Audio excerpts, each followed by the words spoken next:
Bonjour chez vous, nous sommes encore là sur le plateau de S'accomplir et je suis tellement dans la joie aujourd'hui parce que je reçois pour vous une dame vraiment, moi je trouve très exceptionnelle et surtout très jolie. Alors, il s'agit bien de Madame Ketia, elle-même elle va se présenter bien sûr. Bonjour Madame Ketia. Bonjour Pasteur Torti. Comment vous allez? Oui, ça va. Je fais grâce. Alors, qui est Madame Ketia? Bon, Madame Ketia, c'est... Bon, je m'appelle Madame Ketia Ilonga Boyela. Je suis mariée à Monsieur Serge Ilonga. Je suis coiffeuse et esthéticienne en même temps. Je suis mère de 3 enfants, donc 2 filles et 1 garçon. Et je suis une chrétienne née de nouveau. Ah, gloire à Dieu. Et les enfants ont quel âge? L'aîné a 7 ans, la deuxième a 5 ans et le troisième a 1 année. Donc il y a encore un de 1 année qui vient. Alors, à quand remonte votre rencontre avec le Seigneur et comment cela s'est-il passé? Ma rencontre avec le Seigneur s'est faite, bon, je dirais, déjà, j'ai grandi dans une famille déjà chrétienne.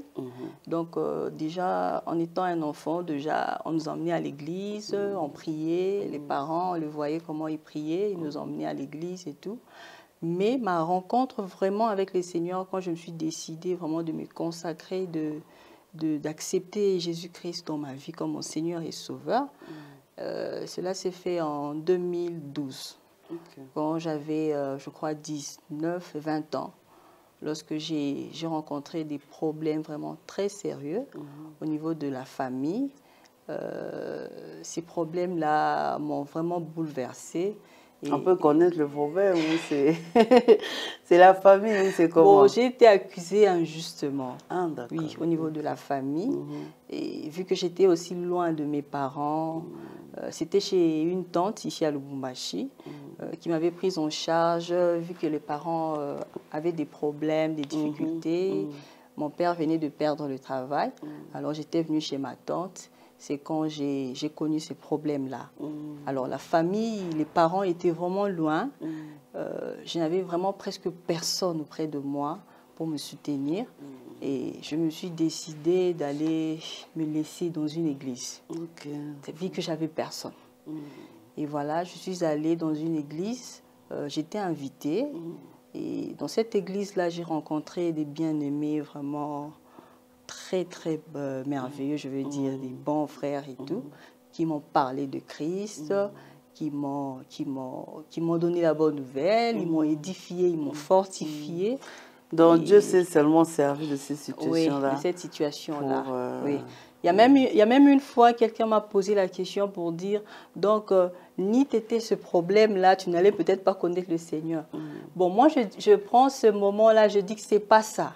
Au fait, c'était, le Seigneur voulait me faire passer dans son école, au fait, pour que je le connaisse encore mieux, vous voyez.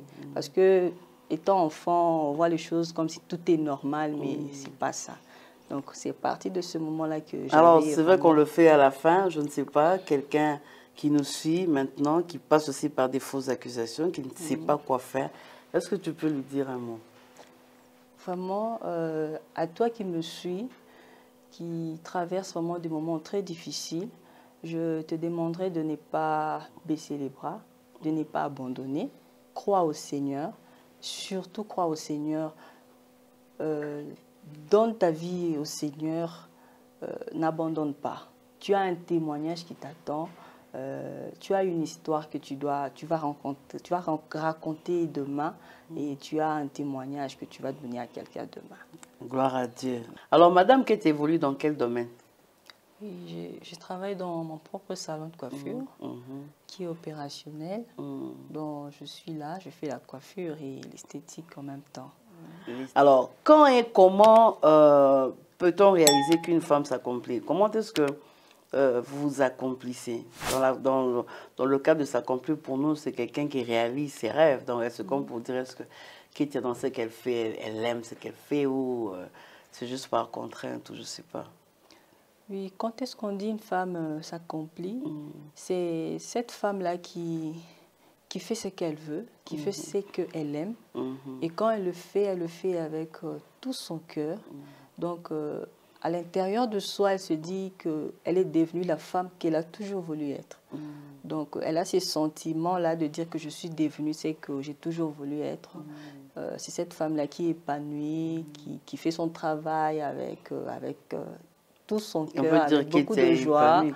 Oui, bien sûr, bien sûr. Déjà, le fait que j'ai fait le métier de mes rêves, de mon enfance, j'ai toujours voulu faire ça et aujourd'hui, je suis en train de le faire. Donc, je dirais que je m'épanouis en ça et je suis accomplie dans mon travail. Vous parlez calmement, mon sang, une femme vraiment posée. Alors, nous parlons des erreurs parce que tout le monde commet des erreurs, bien sûr, par rapport à ce que vous êtes en train de faire. Parlez-nous un peu de vos erreurs.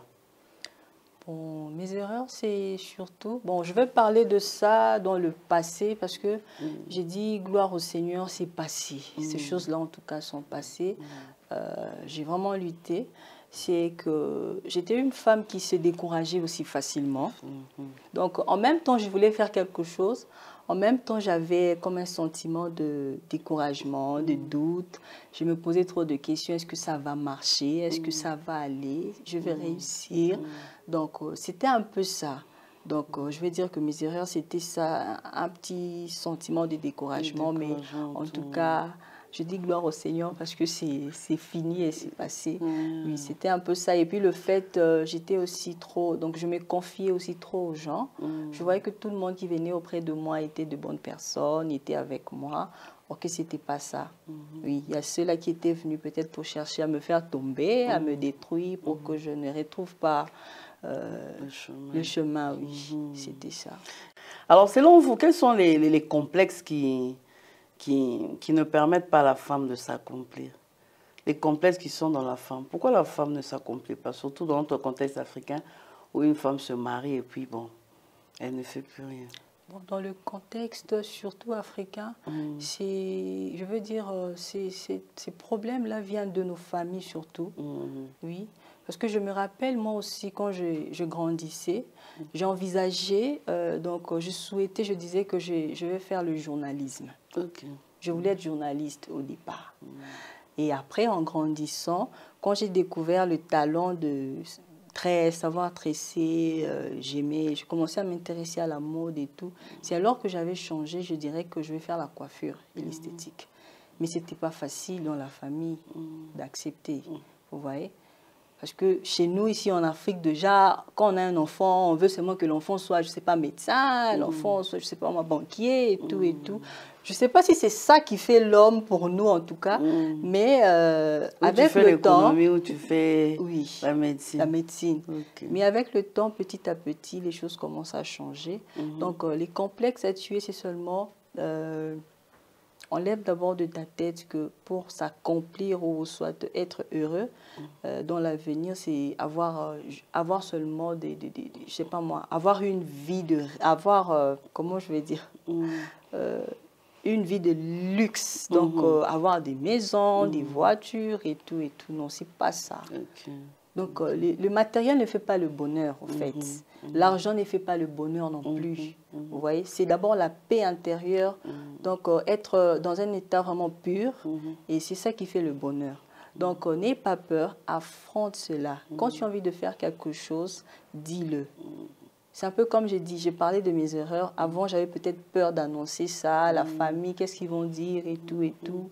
Mais après, j'ai eu le courage de dire que non, je dois leur dire que c'est ce que je veux. Et c'est mon cas aujourd'hui, ils m'apprécient, ils m'applaudissent en tout cas, eux tous m'encouragent dans ce que je fais. Oui, il faut vraiment faire preuve de beaucoup de courage et ça va aller.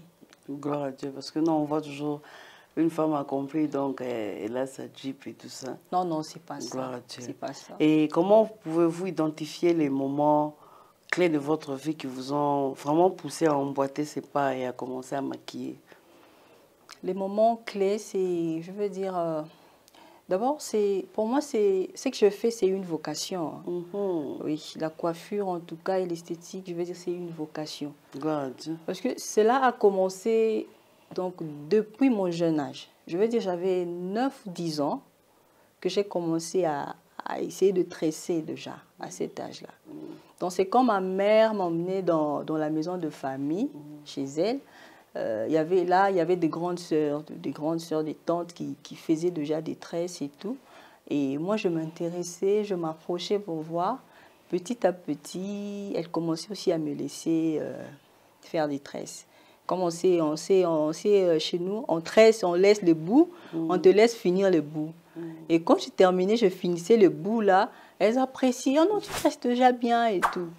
Et quand j'ai rentré chez nous, j'ai m'exercé aussi avec mes amis, les voisines. Et petit à petit, en grandissant, je commençais à bien faire les tresses et tout. Et c'est comme ça.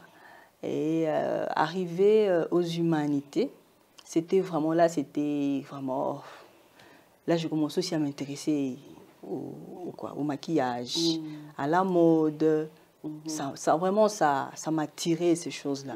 C'est quand j'avais même compris que non, je devais oublier un peu le truc de journaliste et tout, et m'intéresser beaucoup plus dans la coiffure. Mais à part le maquillage, vous avez fait des autres études? Oui, okay. Je suis graduée en gestion des ressources humaines. Ah, ok. Oui. Mais là, ça tombe bien parce que dans votre propre entreprise aussi. Oui, c'est ça. Ça, c'est une très bonne chose. Alors, quand vous regardez en arrière, quelle est votre source de fierté quand vous regardez un peu en arrière, votre vie? Ma source de fierté, je dirais, c'est d'abord d'avoir connu Christ. En tout cas, c'est ça. Parce que je me dis, je suis devenue celle que je suis aujourd'hui, c'est grâce au Seigneur. Ni t'étais lui, peut-être que vous n'allez même pas me recevoir aujourd'hui dans votre émission. Donc, depuis que je l'ai connu, en tout cas, tout a changé dans ma vie. J'ai grandi. Quand je grandissais, j'étais genre d'enfant... vous voyez, moi, ma mère m'a eu, elle était aussi trop jeune. Alors, elle m'avait chouchouté et tout. J'ai grandi, j'étais un enfant, je veux dire, fragile, timide, pleureuse, donc des trucs comme ça. Et je trouvais que tout était normal. Mais quand je me suis séparée un peu de mes parents, j'ai connu des problèmes. Je veux dire que ces problèmes-là m'ont vraiment rendue plus forte. Oui, ça m'a vraiment rendue plus forte. Et quand j'ai connu le Seigneur, j'ai commencé à le servir. Et aujourd'hui, je comprends bien les choses de Dieu. Même si je rencontre un problème aujourd'hui, en tout cas, je n'ai plus peur. Parce que j'ai été vraiment... Mature. Gloire à Dieu. Et en exerçant cette activité, qu'est-ce que vous avez trouvé de particulier? Dans mon activité que je fais, en tout cas, ce que j'aime, c'est que je peux donner un sourire à quelqu'un. Oui, en tout cas, ça, j'aime quand je le fais, que je vois quelqu'un qui sourit, qui dit « Waouh, ça va, en tout cas, je ne pensais pas que j'allais être comme ça et tout. » Ça me fait vraiment du bien. Juste mettre la joie. Oui, mettre la joie, en tout cas. Vous avez des gens qui sont complexés, vous avez des gens qui sont découragés par rapport à elle-même. Elle a des problèmes, je ne sais pas, de peau, elle a des problèmes de cheveux qui se cassent. Et elle vient, vous lui donnez des conseils, vous lui conseillez quelques produits, elle part, elle les applique et ça va.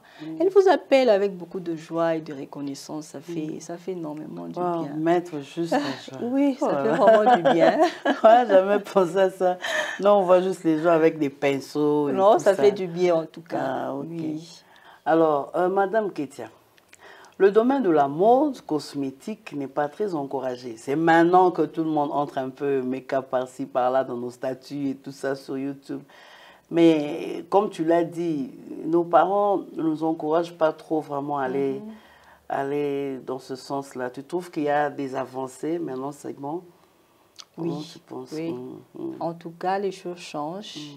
Par la grâce de Dieu, en tout cas, petit à petit, les choses vraiment sont en train de changer. Qu'est-ce que vous voulez dire aux parents qui pensent que, bon, une fille qui fait l'esthétique, on ne peut rien attendre d'elle? Qu'est-ce que vous pouvez dire à ces parents? Si, une fille qui fait l'esthétique, moi je veux dire qu'aujourd'hui mes parents sont fiers de moi. Encouragez votre enfant à le faire. Moi en tout cas, je n'ai vraiment pas de complexe. Au contraire, bon, peut-être dans le temps, on négligeait ça. Mais aujourd'hui, en tout cas, tout le monde a quand même besoin d'avoir une maquilleuse quelque part, hein, pour une fête, pour une sortie. Vous voyez, parce que les choses changent. Aujourd'hui, c'est pas seulement que tu te lèves, tu as une fête, tu pars comme tu es, tu mets juste la poudre blanche. Non, tu as besoin qu'on te trace quand non, même. là, c'est tout le monde On là, mais quand même les oui. petites filles. Oui. Donc, encouragez votre enfant. L'esthétique, c'est un bon métier. Moi, je suis là. Je suis là. C'est pas que quand on fait l'esthétique, on a raté peut-être sa vie, on est passé à côté, on a échoué quelque part. C'est pourquoi. Là, c'était dans le temps. Mais aujourd'hui, en tout cas, je vous dis que c'est un métier qui nous honore. Et votre enfant va vous honorer par ce métier-là. Oui, c'est un métier comme tout autre. Vraiment encourager l'enfant à le faire. Oui. En tout cas, je bénis le Seigneur pour ça. Alors, qu'est-ce que vous dites un peu dans... Aujourd'hui, bon, je suis chrétienne, je suis pasteur. Dans nos églises aujourd'hui, des fois, on encourage un peu, on décourage le maquillage. Oui. On dit entre guillemets Jézabel. Donc aujourd'hui, on voit plus des femmes de pasteurs maquillées. Oui, à l'époque, c'était pas comme ça. Oui. Alors, qu'est-ce que vous dites de ça? Une chrétienne, si une fois maquillée, elle est déjà identifiée à Jézabel. Qu'est-ce que vous nous dites, nous, en tant que chrétiens? Est-ce qu'on doit continuer à se maquiller ou c'est quoi? Il ne faut pas le faire? Moi, je veux dire, en tant que chrétienne et en tant que femme, le maquillage va avec. Il n'y a rien d'anormal dans le maquillage. Il n'y a rien d'anormal. Parce que dans la Bible, je prendrai même l'histoire d'Esther. Vous voyez quand les hommes du roi avaient proposé au roi d'amener les jeunes filles, je crois qu'on a proposé aux vieilles dames qui étaient là d'apprêter les filles pour les présenter devant le roi. Vous voyez? Bel exemple. Oui. Okay. Moi, je me dis, le fait d'apprêter, on les a donné les équipements nécessaires pour leur toilette. Donc, quand on parle de ça, ça veut dire quoi? Moi, je vois, c'est déjà, il fallait arranger les cheveux, le visage. Ah, on ne peut pas aller n'importe comment chez le roi. Si c'était le foulard, il fallait bien l'attacher et tout. Donc, déjà, le fait d'arranger là, mettre comme quelque chose pour s'embellir, apparaître bien devant quelqu'un. Et moi, je me dis, c'est déjà le maquillage. Vous voyez? C'est seulement dans le temps, les choses changent. Peut-être qu'avec eux, il n'y avait pas peut-être le rouge à lèvres et tout, mais aujourd'hui, le rouge à lèvres est venu, les crayons, vous voyez, les fards, donc des trucs comme ça. Mais dans la Bible, le maquillage... Ils en avaient peut-être à leur manière, hein? Oui. Bon. Mais on parle, c'est quand même une façon seulement d'apprêter la fille à être embellissante, à être ravissante. Vous voyez? Donc, c'est ça le maquillage. Oui. Alors, qu'est-ce que tu peux dire à une jeune fille aujourd'hui qui veut se lancer aussi, mais qui a peur, qu'est-ce que les gens vont dire et tout? Qu'est-ce que tu peux lui dire? Regardez la caméra là-bas.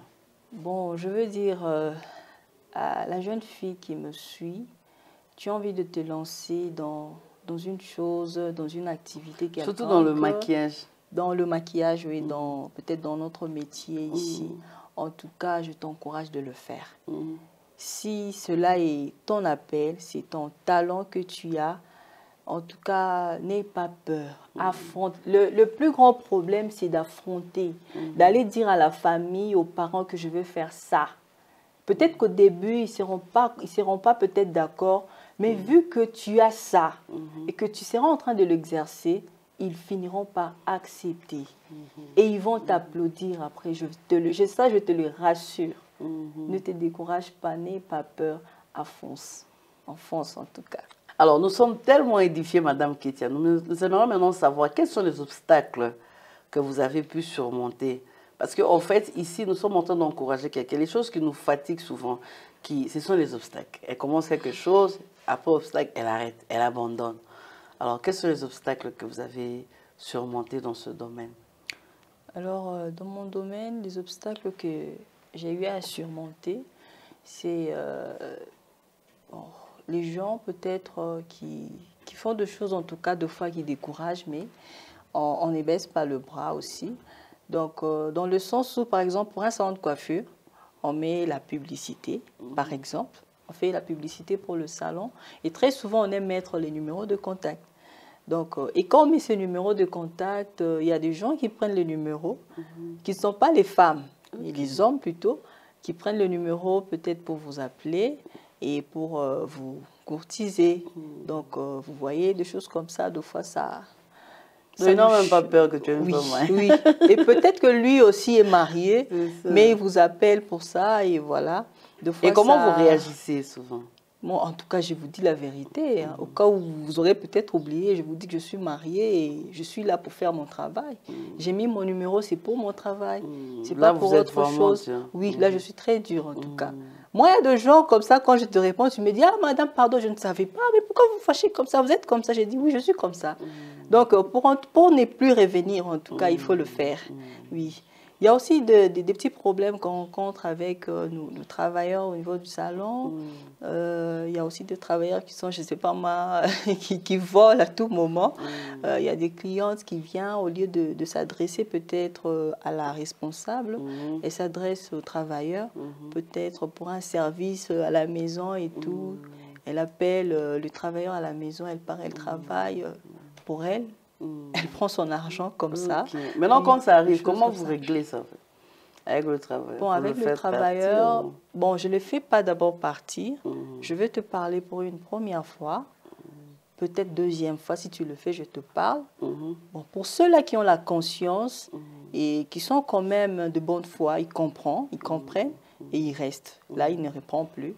Mais pour, il y en a aussi d'autres, on a toujours des gens comme ça qui sont pas facile à gérer, hein. Vous lui parlez, après il trouve maintenant le moment de partir, il part. Oui, ce sont des petits problèmes comme ça qu'on rencontre au niveau du salon. Des collaborateurs. Oui, oui. C'est vraiment des problèmes qui sont fréquents. Wow, c'est vraiment compliqué. Alors, avec vos responsabilités, mari, enfant, maison, et si aussi vous avez des responsabilités quelque part ou à l'église ou ailleurs, comment vous gérez ça? Oui, en tout cas, ce n'est pas facile, en tout cas. Oui, je commencerai d'abord par dire que ce n'est pas facile, mais ce n'est pas non plus impossible. Ce n'est pas impossible. Moi, je trouve que vous devriez avoir d'abord, quand vous êtes marié, vous devriez avoir quelqu'un auprès de vous qui vous aide. Oui. En tout cas, pour s'accomplir, pour moi, il faut d'abord avoir un bon mari à côté de vous qui sera en train de vous aider pour bien avancer. Déjà, moi, mon mari m'aide beaucoup, surtout avec les enfants. Les enfants sont encore petits. Aller les déposer, récupérer les enfants, faire les devoirs et tout. Il y a des moments où il me comprend, il le fait. Par exemple, dans le salon, au début de la semaine, le salon, ça va quand même. On respire. Je peux être à la maison, j'entre au salon même à 10 h. Les travailleurs sont là, mais moi, je peux entrer et puis sortir un moment. Mais le week-end, c'est toujours compliqué. On doit être là vraiment très tôt le matin, surtout le samedi. Et deux fois, on quitte le salon à 20 h, 21 h. Vous voyez? On a peut-être des mariés au salon, on est vraiment débordé. Donc, j'ai peut-être pas le temps d'arrêter le travail et rentrer à la maison, regarder les enfants. Mon mari, lui, il fait toujours un effort le week-end d'être à la maison à temps pour s'occuper des enfants, les aider à faire les devoirs, choisir les habits de dimanche, essayer de parler avec eux. Il m'appelle, il me rassure, ça va, ça va. Deux fois, il vient même au salon pour me regarder. Est-ce que ça va? Je dis que ça va. Il part, il viendra me chercher parce qu'il sait que je suis vraiment fatiguée. Je ne saurais peut-être pas conduire, il vient à pied, il me récupère avec mon véhicule et on rentre à la maison. Donc, il m'aide en tout cas. Et moi, je crois que pour s'accomplir, c'est aussi avoir un bon mari auprès de lui. Oui. Alors, automatiquement, un mot pour la fille qui veut se marier.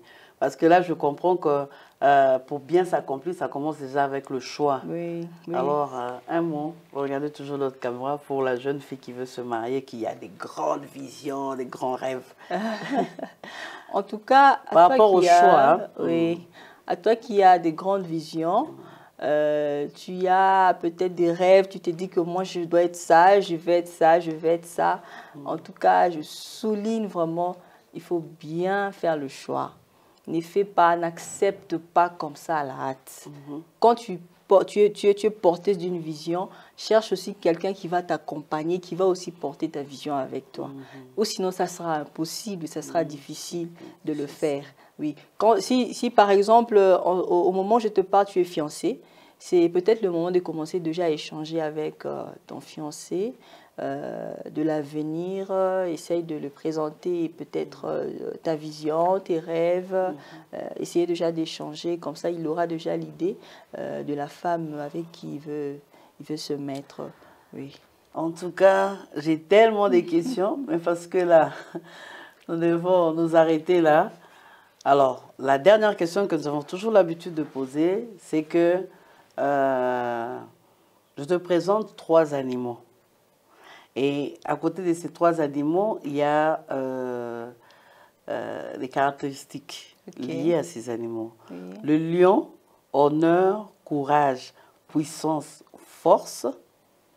Fourmi, sage, sans force mais organisé, travailleur. Aigle, il a la vision, la force, le leadership. Alors, vous identifiez à quel genre d'animal que je viens de citer? Lion, honneur, courage, puissance, force. Fourmi, sage, sans force mais organisé, travailleur. Aigle, la vision, la force, le leadership. Je dirais l'aigle. Wow. Oui. Pourquoi? Pourquoi? Bon, j'ai toujours eu des visions. En tout cas, moi, je ne parlais pas d'une seule vision. J'ai toujours eu, en tout cas, des grandes visions d'aller vraiment très loin, de monter. Et on peut connaître les perspectives d'avenir. Qu'est-ce que demain, Madame Ketia, à côté de maquilleuse, elle sera encore qui? Bon, en dehors d'être maquilleuse, je compte ouvrir quand même à mon propre institut de formation en maquillage et dans d'autres choses qui vont avec la mode. J'aime aussi, du côté de la cuisine aussi, je suis quand même un cordon bleu. Donc, peut-être que je vais aussi inclure l'hôtellerie. Oui, et d'autres choses après. Peut-être dans l'habillement aussi. Wow. Oui. Tout ce qui est en fait mode. Mode en tout cas. Alors vous faites des formations, vous étudiez? Oui, je fais des formations. Là déjà je vais de finir avec une formation. Je viens de finir et je dois commencer une autre la semaine prochaine. Là, ce que je vais commencer, ça s'appelle la maroquinerie. Je ne sais pas si vous connaissez. Oui, j'entends parler. Je vais commencer à fabriquer des sacs en pagne. Des accessoires en pagne, babouche, si vous voulez des boucles d'oreilles et tout. Mais moi, je serai beaucoup plus dans le sac. Oui, les sacs en pagne. Donc, tout ce qui est mode. Oui. Alors, ce que j'entends maintenant, c'est tout simplement pour dire que on continue à s'accomplir tous les jours et on continue à se former tous les jours. Oui.